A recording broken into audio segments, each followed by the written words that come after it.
Good morning, world. Good morning. So, Cedric and I were going to do a recap of every night of the RNC. So we did the first two nights. I released those really quickly. The third night we had to do something. There's something going on. Yeah, something going on. So we were going to do a recap of night 3 and 4 last night. But once again, we played our drinking game. And since President Trump spoke, and our drinking game, for those of you following, was anytime he said the word China, we had to drink. China. Well, if you watched his speech, Cedric and I were in no condition to do the China was said a lot podcast last night. But anyways, we'll get into that and much more. I'm Cedric. And I'm Brian, and this is Cedric and Brian.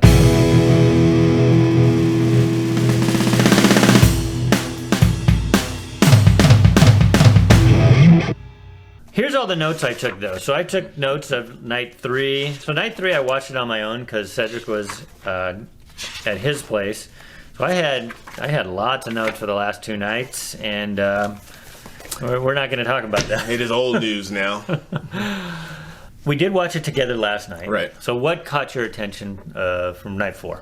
I think one of the biggest things for me was it was sad, and I'm very careful about having the emotional strings being pulled, but it was very touching to listen to David Dorn's widow speak. Oh, yeah. And she talked about what a great man he was, what a great husband he was, and just doing his job. And we can go, I can piggyback and run with that with the whole, he wasn't mentioned during Black Lives Matter, lives that were lost, but... And he was lost specifically because of the riots. And he was just trying to help save a friend's shop, pawn shop. I don't think he was even working. Was he even scheduled to work? Or? No, he was just called. And he, like his wife said in the thing, he always answered the call to his buddy and, lost his life. But that was touching. I really enjoyed that. Yeah. For those of you, and I still see people on social media, that they want to say how bad the RNC was. Come on, we watched both. When you compare and contrast both, the production value alone of the RNC was so majestic and so good. It was just better. I mean, regardless of what side, the production value was better. They didn't try to do some corny jokes like we brought up with Elaine from Seinfeld. I mean, just really bad. This production was good. The speakers were good for the most part. And then the finale with Donald Trump. And China. Yeah, I thought he did a good job. It's funny because if you only watch clips from CNN and MSNBC, you think Trump is this babbling buffoon, which he can be, and his Twitter shows that he can be. But if you watch that speech, it was a good speech. It was an opportunity for him to go through and hit some of his highlights. Yeah. He's made a lot of promises the last 4 years, and he's come through on a lot of promises the last 4 years. Yeah, and that's what makes him different than a politician. He actually 4 years ago said what he was going to do, and he has tried his best to do them, and he's completed many of them. Yes, exactly. And then he's gone beyond, like giving to the HBCUs, and he's gone beyond because he's asked his people that work for him, what should I address?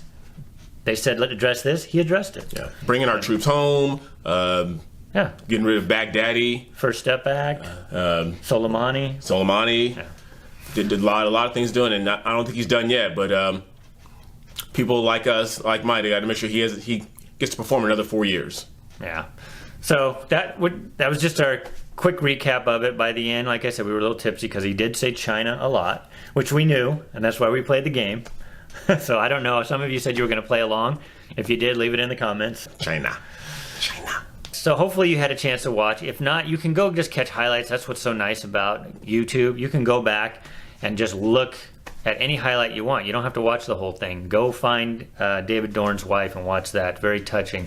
Go watch what you want of President Trump's speech. The lady he got out of prison on the First Step Act, who was in jail for 22 years on a drug charge. Yeah, it was a bad drug charge. It wasn't like a minor, possession. She actually had a whole ring going on. But again, it was nonviolent. Should nonviolent offenders be put away for life? So I mean, that's a debate we can have, and that's an honest debate that we can have. It seemed like she turned her life around, and I think it was, she's trying to help others. Yeah, she was a capitalist. Yes. Had a very large business. Yes. Did she affect other people's lives negatively? Absolutely. Should she spend the rest of her life in jail? I don't think so. Yeah. So there should be a balance. Let the punishment fit the crime. Yeah. So O'Malley's going to be in the frame Let's again. keep going. All right. So with that being said, go watch any highlights. We obviously, we're biased, so we enjoyed it for the most part. We had a chance. I could fast forward things that got slow, but go back and watch some of it if you haven't. It's only a day old. I think the biggest takeaway you have is during the DNC, you didn't see a bunch of protesters harassing people afterwards. That was terrible. And this one, even Vernon Jones, right? Vernon Jones? Yes. Was harassed. A black man was harassed just going back to his. Grab! Yeah, this way, go.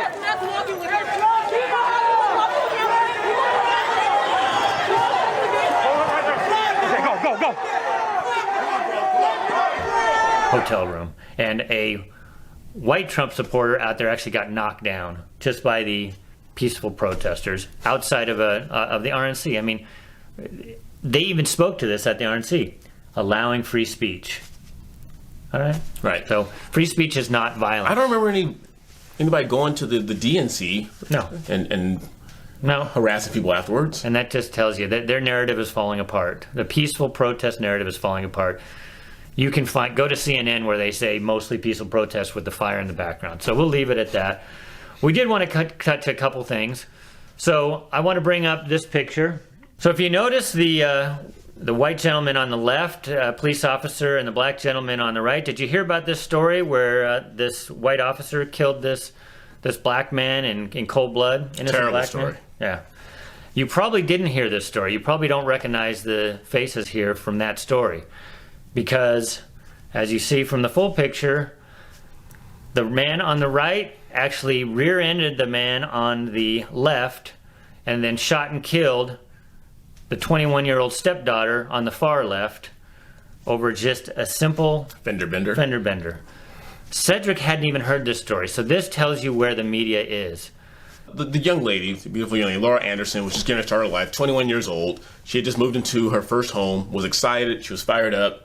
She forgot her keys. So stepdad, Charles Wall, he said, honey, I'll bring them over to you. He brought the spare keys over to her house around 5 p.m. And as he was pulling into her driveway, he was, and I have to read the name here because it's a long name. I guess it was a love tap, a bump. He was rear-ended by Hi-Sheem Walter III. We don't know all the details yet. So we're going to be just like you guys when we say this a lot. We don't know all the details, but it sounds like Walters hit Wall.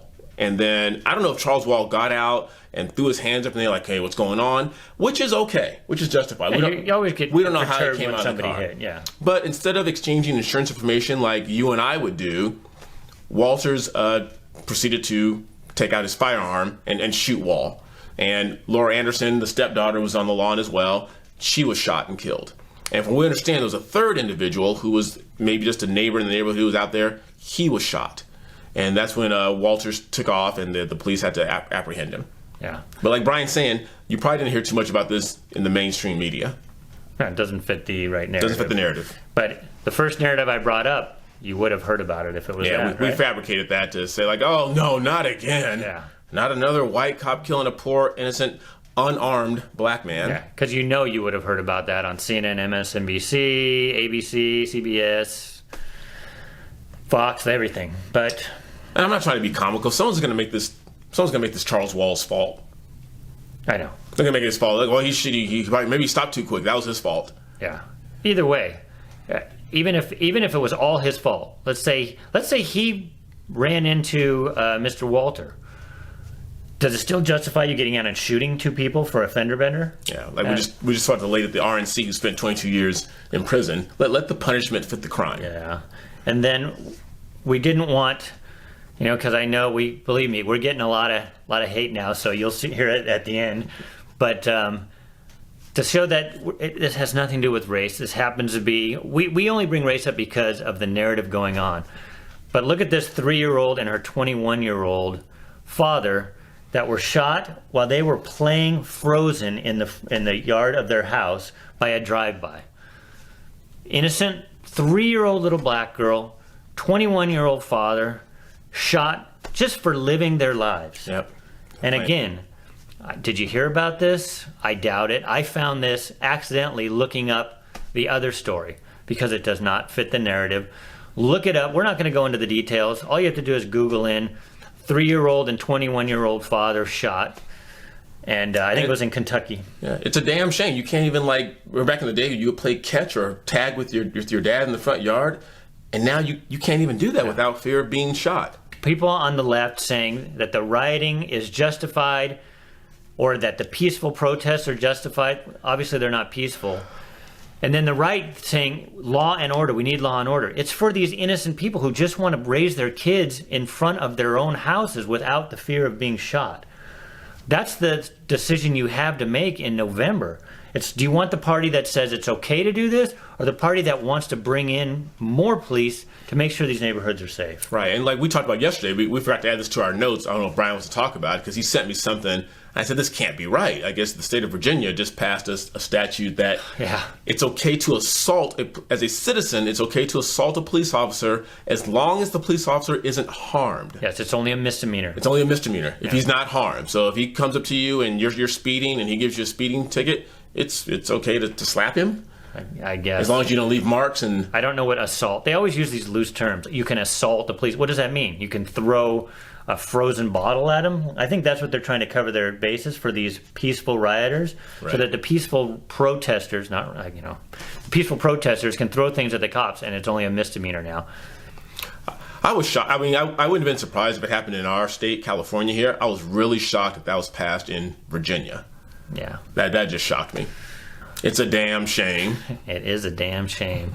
And the media is culpable. I'm sorry. There's reason why people like Cedric and I are doing this now on YouTube, because our media will not cover things fairly. So now you see people like us, everyday people, like the Hodge twins, like the conservative guy, like Tim Pool of Timcast. Jericho, just coming out and trying to give a perspective. And obviously we're biased, but we're trying to find out all the facts, which will point us to this next story. If you think we're lying that the media is destroying this country, there were riots in Minnesota again. This one is I don't want to say it's humorous. It's silly. It's a damn shame where a young man who was running from the cops after a shooting, after a homicide, and he was running from the cops, went into an underground garage. Before we get to the punchline of the story, let's show you what happened in this systemically racist Target in Minnesota. Now, this the rioting's taking place after the young man was killed. So another unarmed. And what does Target have to do with this? I know. Why is Target being punished? Because it's systemically racist. Let's just knock over the shelves for no reason. There we go. There we go. We're going to show you, Target. Again, these are the peaceful protesters that everybody keeps talking about.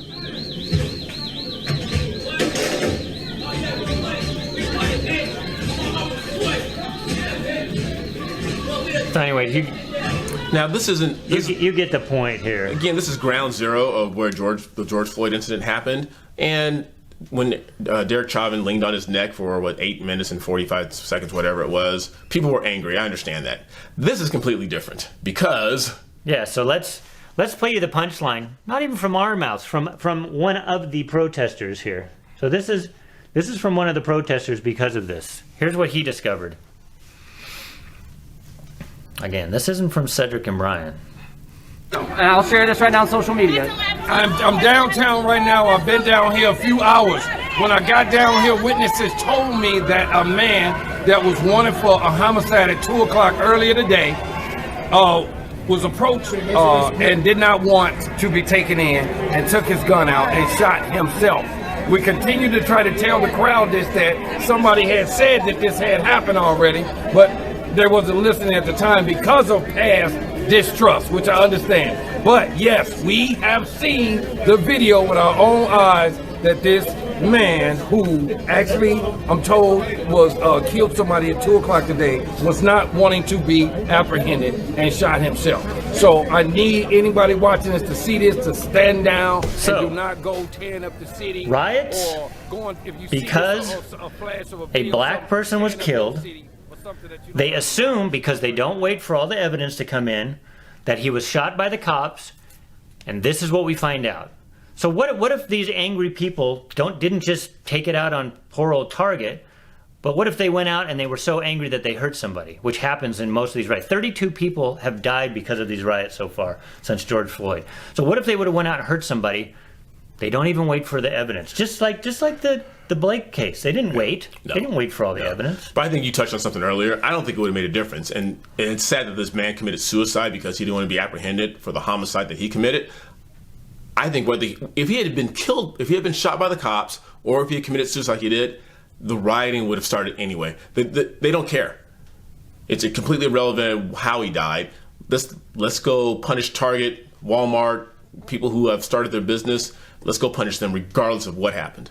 Yeah, and and the media does not help, and we keep saying this over and over. And I know that everybody says, "Oh, Trump with his fake news stuff." It's worse than fake news. If they just didn't report something, fine. That's bad that they're supposed to be journalists and they're not reporting things that are there, because they do that all the time, as we show you. But the fact that they fan the flames of incidents that do happen. Right. And like I said a few videos ago, I mean, the reporters now, it's not even a matter of being right. They just want to be first. So let's get 45% of the information, throw it out there, and like Brian said, let's fan the flames, let's get stuff started. And if we have to retract it later, which they won't, then we'll do that. But until then, let's just get stuff started. So before we get to our final thoughts of the day, this is what the Black Lives Matter and the Antifa and the media have been promoting. So now we're going to show you a clip. You can't even go out to have a drink in some of these cities. So watch this.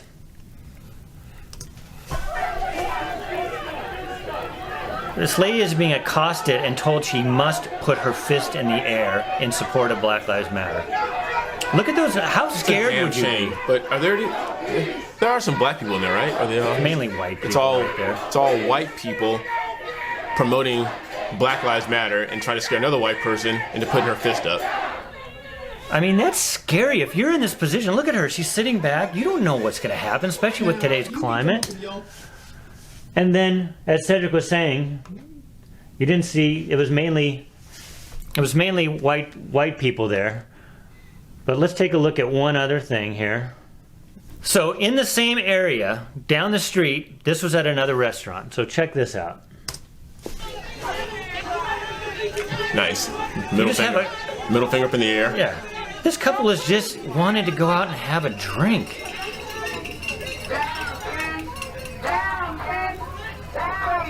Is this the world we want to live in?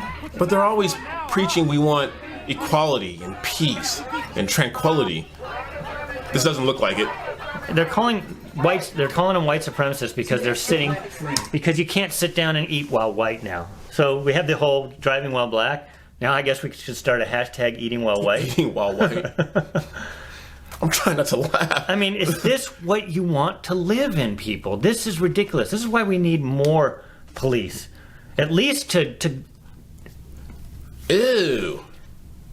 Ew. That's eating while white. Yeah. Ew. I mean, this isn't what we want. It's frustrating. Sorry we keep bringing you bad news, but guess what? It's bad news. A lot of our friends have told us, if you guys haven't seen any of our earlier stuff, like when we first started this, we were just two goofy guys doing goofy stuff. Yeah. And people like to see that. Right. You know, there's a narrative. And I'm gonna counter the narrative right now. Just because it's an obvious narrative. We want to judge people, and we say this over and over again, by the content of their character, not the color of skin. But yet, you can see through this, a white guy and a black guy doing a show. Okay, we're trying to be provocative in a way. We're being provocative just to show that we have more in common, different color skin, than Cedric has in common with one of those rioters, or I have in common with one of the white rioters. It has nothing to do with the color of your skin. We're trying to bring you that perspective. That's why we have this show and why it's kind of morphed into what it is, because we're so tired. Now, if you're on the left, if you say you're colorblind, which was the standard for classical liberals and conservatives, it should be colorblind. Now you're told you're a racist if you're colorblind. Right. Why? Right. Why are you colorblind? I have to see Brian as a white man, and he has to see me as a black man, because if we don't see it that way, then we're being racist. Yeah, it's just separate by groups. Like, let's say I had glasses on. Oh, you notice the glasses, but does it matter? You notice I'm white and he's black. Why does that matter? Yeah, we have a lot in common. He's a husband. He's a father. He works in the community. He's also a Rams fan, and no one's perfect. I understand that. I cannot get along with that. But other than that, we have a lot more in common than just the color of our skin. Yeah. So the whole narrative right now in the mainstream media is us versus them. And what is us and what is them? Well, right now the narrative is us black versus them white. You know, why is that a narrative? Sorry we seem frustrated. I know we started with just the lighthearted, but we're going to end with something. So you probably didn't see this because Google took it down right away, but we got a nice comment. You know, we tell you all the time we want comments. Right. Right? Right. And so we got a comment. We did. So yeah, I'm going to put it up on the screen right here. So Cedric, what does that comment say? If I remember correctly, it said, you need to change the name of our show from Cedric and Brian to Whitey and the Coon, because it's more creative. It's more catchy. It's more catchier.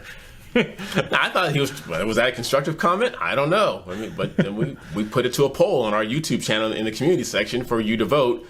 Do you think that's something we should change our name to, from Cedric and Brian to Whitey and the Coon? But I had a question. Who's Whitey and who's the Coon? We're trying to figure that out. Maybe you guys could help us out. We're not sure which is which.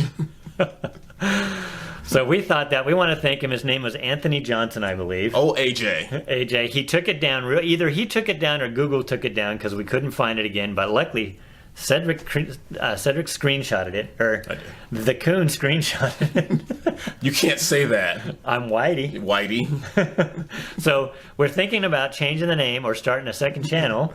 Whitey and the Coon. Cedric even had. Go ahead, sing the theme song. I can't sing. It's from Elton John's Benny and the Jets. Whitey and the Coon. So because of Whitey, because of copyright. Whitey, yeah. Whitey and the Coon. So we can't probably steal that because Elton John would get mad. Yeah, but then you know what first popped into my head, and I sent it to Cedric. In his head, he popped up the Elton John song. Mine was Stinky in the Brain. Was it Pinky in the Pinky in the Brain? Pinky in the Brain. Because so I kept thinking of myself as this little. That's the animated cartoon with the lab rats. Yeah, with the rats. So I was thinking of myself as this little rat or cat, or I guess they're rats, right? Yeah. So I guess I'm a little white rat. That's what came into my mind. So we're gonna have to put a little white rat and a raccoon, and that will be our new logos. And you've heard black conservatives like me before talk about this. It always seemed, and I could be wrong. I asked Brian yesterday. I am seeing a lot more black individuals go from the left to the right. I very rarely see anyone go from the right to the left. Yeah, not in this day. It used to be the liberals were the more inclusive because they didn't want war. They wanted people to get along. They were colorblind. And so the liberals were on the Democratic Party. Right. Now you see all of those classical liberals moving to the Republican Party just because they're not accepted. If they're black, they're called names. If Brandon Straka, I think he pronounces it, a gay conservative now who used to be on the left, he's called names. Right. So who's the more tolerant? And our mean comments are normally from people on the left. Oh, always on the left. I don't think I've seen a single bad comment. Maybe because we lean right. But right. Still, if there's a bunch of racists out there, they wouldn't want Cedric on this channel or a Jew on this channel. Right. We don't hear any negativity about a Jew and a black doing a conservative talk show host. But guess what? Anthony Johnson gave us a new name, Whitey and the Coon. A Jew and the Black. I mean, I love Driving Miss Daisy. That was a great movie. She was Jewish and he was black. They got along great. Jessica Tandy and Morgan Freeman. Well, who doesn't like Morgan Freeman? Right? And I think Brian's kidding. So we don't leave any comments. We're not going to change the name of our show to Whitey and the Coon. It's just that he's shaking his head. Yes, we're not going to do that. It's just it's funny how we try and put out facts and figures and statistics, and when that doesn't work, someone just resorts to name calling. Cedric, we put it on our community page for a reason, for people to vote. Majority rules. If they vote overwhelmingly to change the names, we're going to have to change the name. And those T-shirts and hats are going to look great. out in public. We might have to use like W and the C or something. W and the C. Anyways, I hope you enjoyed this episode. It was supposed to be a recap, but too many things are going on. I hope we can take a vacation because things just settle down. I think after November, we can go back to the old Cedric and Brian. Yeah, we used to have to think about what we're going to do now. We have to chop things down. All right, we can't do all 7 of these today. Let's pick 3 of them. So anyways. All right, well, thank you guys for watching. Make sure you like, subscribe, ring that bell, and make sure you share this video with everyone you know. Until next time, I'm Cedric. And I'm Brian. We'll see you later.